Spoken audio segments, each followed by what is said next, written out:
Hi, I'm Tengku Sharil. Hi, and I'm Shirley Chen, and we're both current graduate student at Princeton School of Architecture. Our project, titled Augmented Co-Creation, proposed a participatory design framework that utilized co-creation in augmented reality for remodeling of public spaces that enable a more inclusive design process.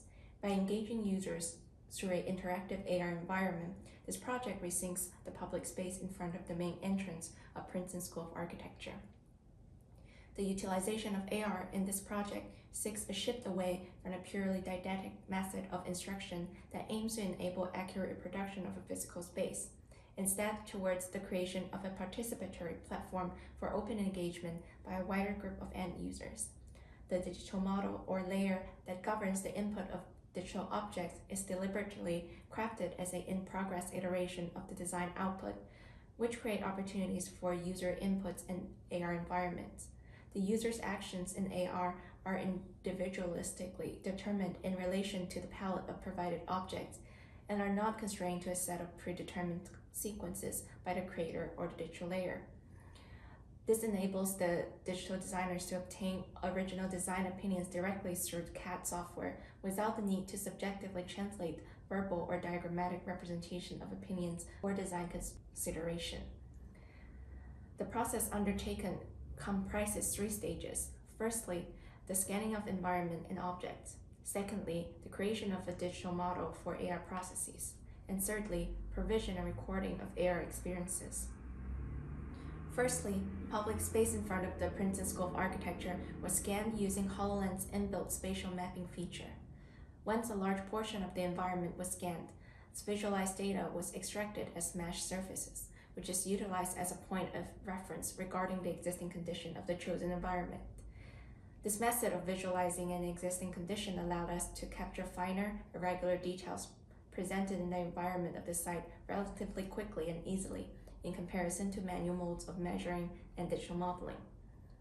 A collection of digital urban objects was created by scanning objects around Princeton University campus using 3D scanner app on a smartphone that has an inbuilt consumer-grade LiDAR camera. This object included a curved bench, outdoor table, sculpture, planter, bicycle stand, and rocks. They were chosen to create a sample range of typical elements found in outdoor public areas. Secondly, after obtaining scans of the target environment and urban objects for the AR participatory design process, a Rhino 3D document that hosted both these categories of objects was created. The objects were clustered around a common area right outside of the border of the target design environment, so that users of the AR environment could retrieve them from a single point without excessive amount of physical movements. Since scanning was utilized as the method of digitizing the environment and objects, the actual scale of these objects have been maintained throughout the workflow. This ensures the correct scaling of these digital objects when perceived in AR. Thirdly, to position the AR environment accurately in front of the architecture school building, printed QR code markers were utilized to spatially align the digitized scans of the environment with the actual space itself. The Fologram app on smartphones and in HoloLens headset linked the camera captured image of QR codes with the XYZ coordinates of this QR code in Rhino 3D model space, which allowed for the precise positioning of digital objects coordinated onto physical space. The participants were then brought to the site and briefed about the task of redesigning the space in AR using palettes of objects available within the AR environment. Before beginning the task, participants were asked to practice a simple exercise of moving one of the objects scanned in AR environment to a specific location. This exercise ensured that all participants understood how the mechanics of Fologram worked and allowed the authors to troubleshoot any issues that the participant encountered in the manipulation process. Once completed, participants were given a duration of up to 10 minutes to individually complete the task of redesigning the space. The end product was recorded through perspective photographs and object locations in Rhino 3D space. Next, we'll discuss the challenges faced during the process. One key challenge faced during the development of this project was the large amount of drift experienced when attempting to anchor any digital projection within the AR environment. During the process of aligning a large site, approximately 15 meters by 10 meters, to a digital workspace, any slight misalignment can result in a significant level of error when applied over a long distance. The fact that a large surface area of the architecture building is covered in reflective glass prevents infrared depth cameras from functioning well in the spatial mapping of this particular environment. During the author's comparison of Fologram operation on the smartphone with Fologram on HoloLens, it was observed that the HoloLens performs better in spatial alignment due to its inbuilt simultaneous localization and mapping (SLAM) technology. At the same time, smartphone Fologram app appears to be easier to learn for our test users in comparison to the HoloLens, which is still a very novel product. Handheld devices are also more realistic for safety reasons when participants are working in public space with pedestrian and vehicular traffic. The project offered both options to users during the test study. Another challenge encountered was the amount of control over the level of interactivity allowed for participants.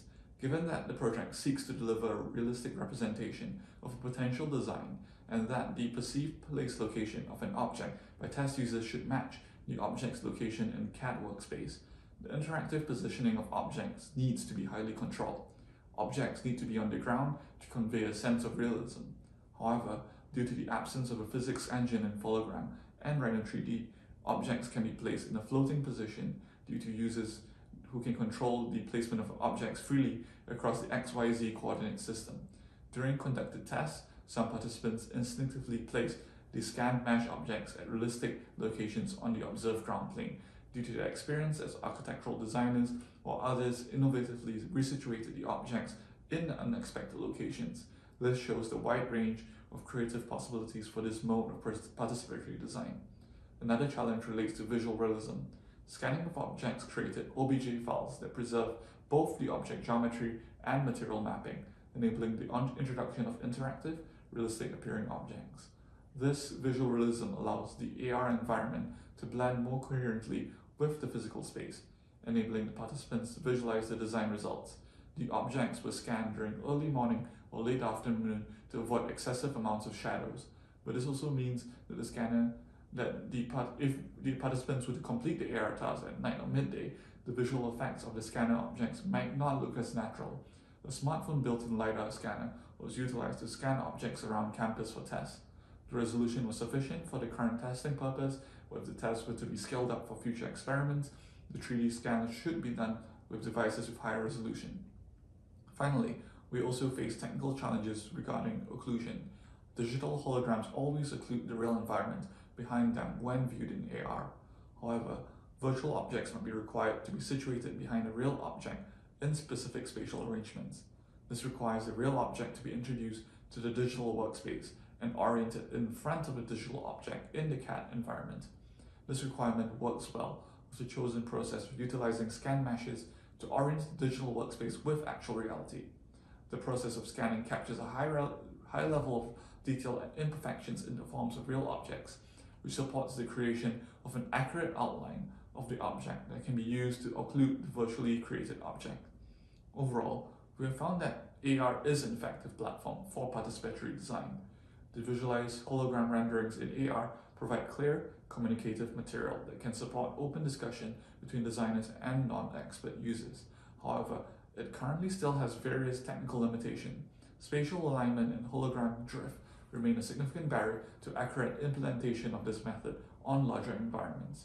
We explored different methods of constraining object movement and evaluated how different methods of rendering affect user experience in AR environments.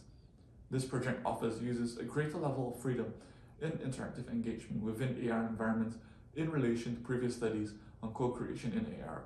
By abstaining from providing a predetermined set of possible methods of interacting with virtual objects, this framework holds potential to act as an appropriate method of participatory design in a greater variety of social contexts, where users design differently.